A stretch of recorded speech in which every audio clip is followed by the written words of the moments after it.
Hello everyone, welcome to my channel. So guys, आज हम MSc second semester physical chemistry का topic ले रहे हैं। इलेक्ट्रोकेमिस्ट्री यूनिट्स से टॉफिल प्लॉट।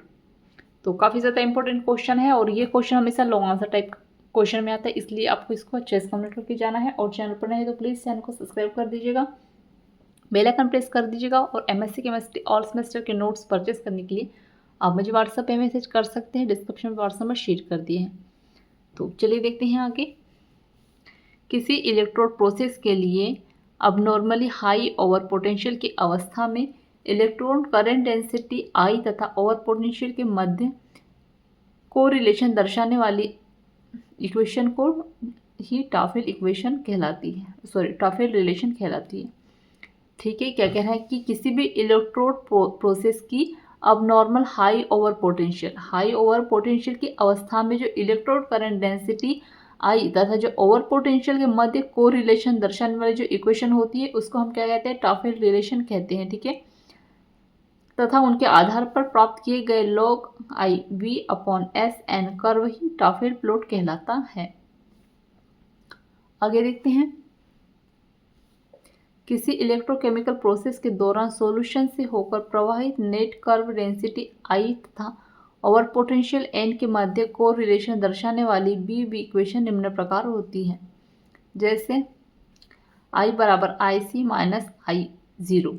ठीक है, अब हम इसको I बराबर I0 EXP और यहाँ पे डेल GFN अपॉन RT लिखेंगे और माइनस EXP और यहाँ पे -1 minus del GFH upon RT, इसको नाम दिया हमने समीकरण नंबर 1। ठीक है, इक्वेशन है। यदि ओवर पोटेंशियल N की वैल्यू मैग्नीट्यूड अब नॉर्मल हाई N प्लस और माइनस, तो इक्वेशन 1 में उपस्थित किसी एक टर्म की तुलना में दूसरे पद का मान नेग्लिजिबल हो जाता है तथा इलेक्ट्रोड करंट डेंसिटी के लिए निम्न दो अप्रोक्सीमेट रिलेशन प्राप्त किए जा सकते हैं। कैसे? IC बराबर I0 और EXP nought del GFH upon RT और इसका नाम दिया हमने समीकरण नंबर 2। अब यहाँ पे IA बराबर I0 EXP, यहाँ पे लिखेंगे -1 -2 डेल ZFH अपॉन RT और इसका नाम दिया हमने समीकरण नंबर 3। फिर आगे देखते हैं। ऑन टेकिंग लॉग इक्वेशन 2, तो log EIC बराबर log EI0 plus del GFH upon RT और log E। अब यहाँ पे आगे देखिएगा, log 10 IC बराबर log 10 I0 plus del GF upon 2.303 RT and इसका नाम दिया हमने समीकरण नंबर 4। आगे देखते हैं।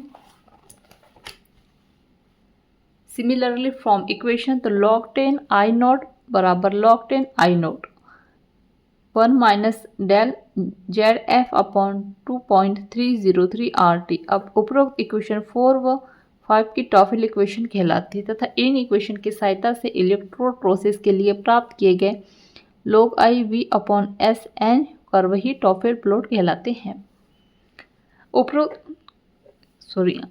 फिर है एक आइडियल टॉफेल प्लॉट में लोअर n के लिए log 10 I तथा n में स्ट्रेंथ लाइन को रिलेशन ऑब्जर्व नहीं होता है, किंतु n के उच्चतर यानी हायर वैल्यू के लिए स्ट्रेंथ लाइन को कोरिलेशन ऑब्जर्व होता है। यहाँ पे देखिएगा, इस तरह से ग्राफ दिया गया है log I0 का log I का ACM माइनस स्क्वायर। फिर विभिन्न मेटेलिक इलेक्ट्रोड के लिए निम्न प्रकार से एक्सपेरिमेंटल टॉफ प्लॉट किए जाते हैं और इन टॉफेल प्लॉट से स्पष्ट होता है कि कैटालाइट एक्टिविटी दर्शाने वाले मेटल log 10 I तथा N में स्ट्रेंथ लाइन रिलेशन फॉलो नहीं होते, अतः इन इलेक्ट्रोड प्रोसेस की रेट N से अधिक प्रभावित नहीं होती है, किंतु हाई ओवर पोटेंशियल युक्त एनालिटिकली इनएक्टिव मेटल्स के लिए स्ट्रेंथ लाइन रिलेशन का पालन होता है। और दूसरा जो ग्राफ है log I सेंटीमीटर -1 का है। ठीक है, इन दोनों ग्राफ को एग्जाम में लिख कर आना है। ठीक है, इसका स्क्रीनशॉट ले सकते हैं आप। फिर आगे देखते हैं।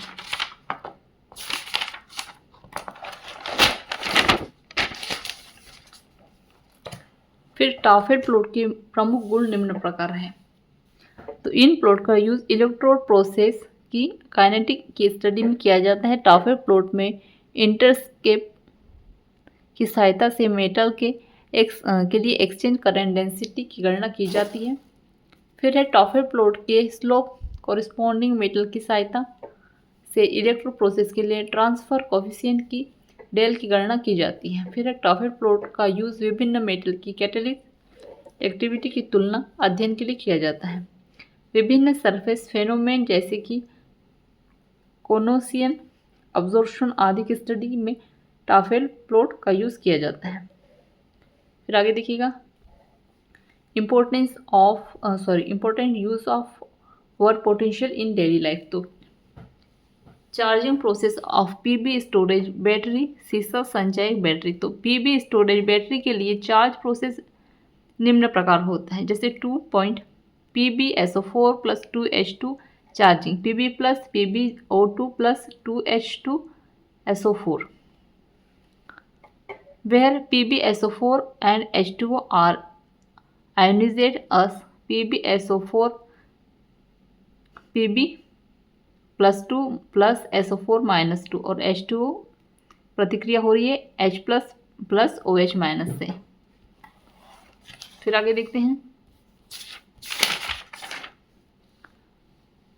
अतः चार्जिंग के दौरान Pb कैथोड पर Pb+2 तथा H+ आयन का रिडक्शन पॉसिबल है, किंतु Pb का H2/H1 आयन रिड्यूस नहीं होते, जबकि Pb+2 आयन शीघ्रता से रिड्यूस होकर Pb कैथोड पर ही डिपोजिट हो जाते तथा सॉल्यूशन में H2SO4 कंसंट्रेशन में वृद्धि होती है।